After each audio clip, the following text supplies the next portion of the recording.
If you're not interested in hearing about going back to roller skating as an adult and a beginner, keep scrolling. This is not for you. My name is Tereza Toledo.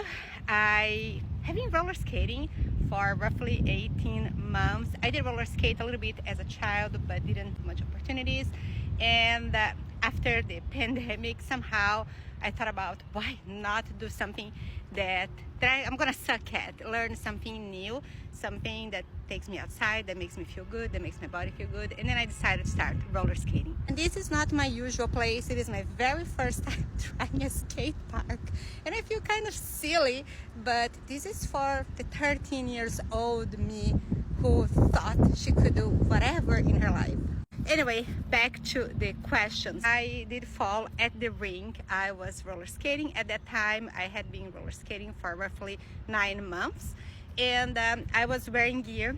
I did have, my knee pads. I did have my elbow pads. I did have very good high quality skates, at least price skates. I didn't know they didn't have the support that probably could have helped me or decreased the injury that I had.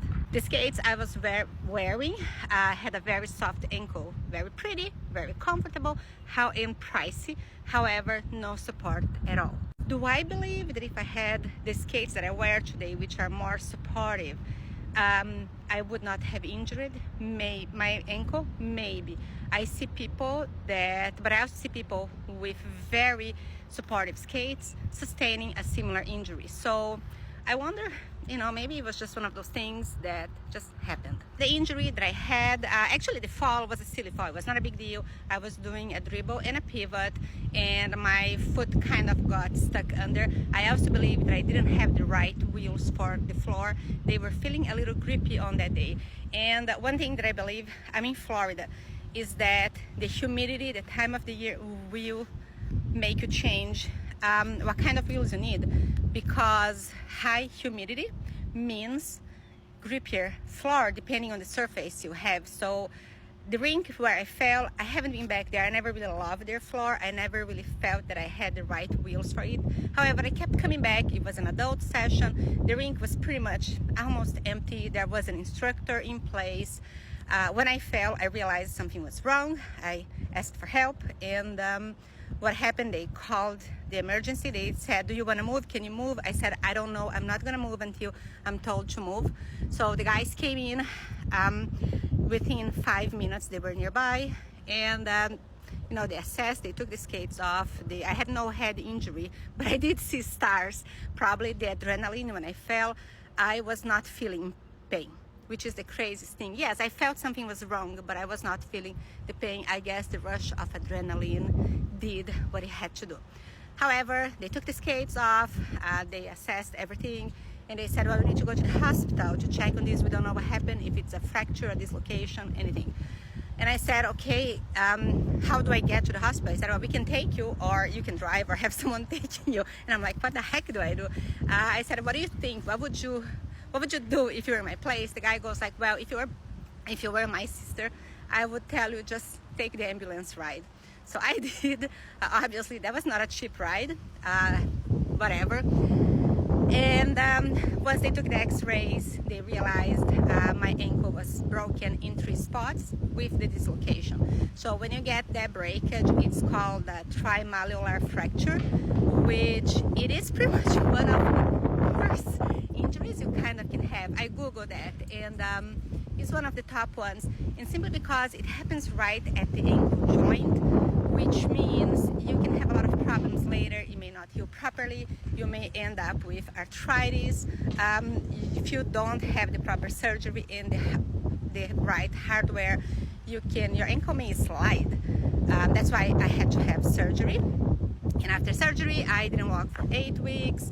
And now it's going to be almost 1 year that I fell, and I still feel some pain, discomfort. My ankle is not the same. It may never be the same again, but that doesn't hold me back from doing things that I love, that give me joy, such as roller skating again. So anyway, in a nutshell, my surgeon gave me the okay to roller skate and exercise. He told me, you have no limitations. So the limitation that I have is the pain. Once the pain kicks in, that's when I stop. Or also the limitation of the movement. Some movements with the left ankle are not, some movements are just not as easy on the left and the right. It's just different. The right one, which is the one that never got injured, obviously is very natural and flowy, and the left ankle still needs to be rebuilt.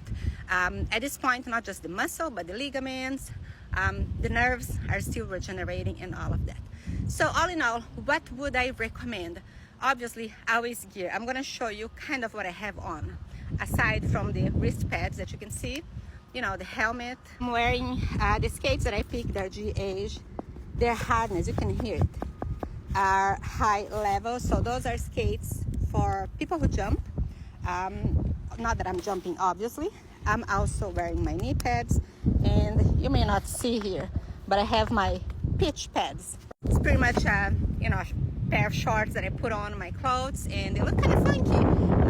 Make my pitch look a little bigger than it is.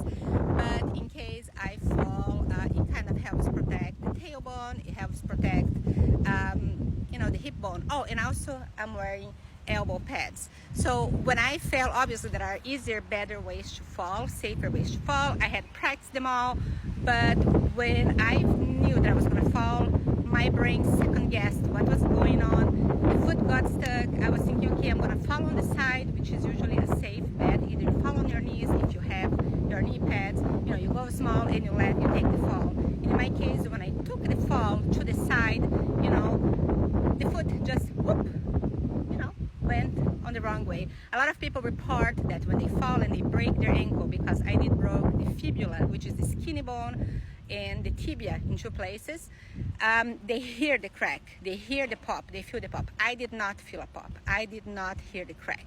I did nothing. I just knew that something was wrong. So those are the things that I would suggest. And obviously, know your limits, warm up, stretch, build the muscle, build your balance. As we are older, and I am a very mature roller skater at this point, you need to respect your body. You need to think about things before doing. So for me, before I skate, I warm up, I do my ankle exercise, I do stretches, wrist exercises, and all of that. And aside of roller skating, I've been doing weightlifting, a lot of balance exercises, core exercises to give me the balance that I need. While on skates, I've been practicing a lot of skating in one foot, balancing edges, heel toes, because those will make me a better skater. And also, I am not in a rush. Before I fell, I just wanted to learn, I wanted to get better, I want to do little stunts, I want to do little dances, I want to do little tricks. I just wanted. And I still had that naive mind that we have when we're teenagers. We are not afraid of anything. I was not afraid. I was not careless, but I was not afraid. I would try things in a heartbeat. I would go down a ramp. I would go down my driveway into the street. No fear. But now it's different. I've been roller skating again for pretty much 5 to 6 months. The very first times were so freaking scary. I am scared every single time. Today at this skate park, and I'm gonna give you a little view. It doesn't seem like a big deal, but for me, this is scary. Like little hills like this, I didn't go up all the way. I just went on the side. I am not gonna try those big things. I'm not ready for that. I did fall a couple of times and I'm fine. And that's another really hard part of coming back, is that we're afraid that if we fall, we're gonna break again. But the truth is that you're not gonna break every time you fall. I've learned that from other roller skaters who got injuries, and you don't have to fall to be a good roller skater, but you're gonna fall. It's part of the deal. But if you fall, you're not gonna break every single time. So yeah, I'm gonna keep going. I hope this was helpful. I'm not saying that everyone should go back and roller skate again. I'm just saying that for me, it's really important. It makes me feel good. It gives me a lot of joy. And if you wanna try, give it a try. Go for it. Life is freaking short.